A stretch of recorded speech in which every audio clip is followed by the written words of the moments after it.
Let's go to a 509 area code. Who's this? Where are you calling from? Samuel Seder, I presume. Yes. Long-time listener, first-time caller from the Hall of Presidents in sunny Orlando, Florida. Wow. At Disney Resorts. 'Tis I, Franklin Delano Roosevelt.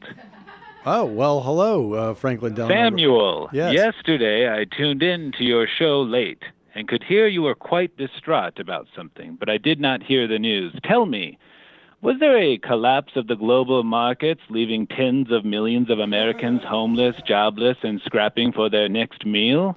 No, not. Did the Japanese engage in a surprise attack? And believe me, it was a complete surprise, which resulted in thousands of dead Americans while plunging us into a bloody global war over the future of civilization?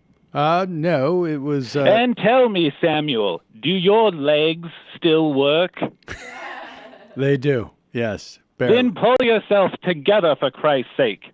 In my day, when they tried to own the libs, I lined up all the Republicans in Congress, shoulder to shoulder, and had Eleanor push my chair down the line while I whipped each of them square in the balls with my cane.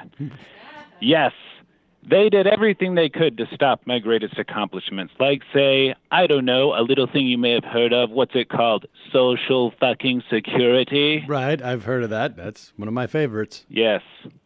Yes, Sam, things are bleak. And now you've had your day to mourn, to wander the streets of New York like a sad, pathetic dog with your tail between your legs. But today you sharpen your shiv because you're in a motherfucking prison yard fight, Sam. Now go bury that toothbrush handle in the jugular of the biggest, meanest man in the clink. Metaphorically speaking, of course. Yes. Well, I appreciate... Now I must jump, as they say, before the more troubling parts of my legacy get brought up, like the Japanese internment camps, my treatment of the Negroes, or that time I fucked my cousin. Thank you. Wow. The more you know. Yeah. That was very edutaining. That, yeah, you know, I got, it was not a New York area code, too. That was the odd part. Or a Florida one. He might be down taking the Springs. That's right. Well, I mean, he is from the Hall of Presidents. I mean, as far as we know, he is dead. Calling from a 208 area code.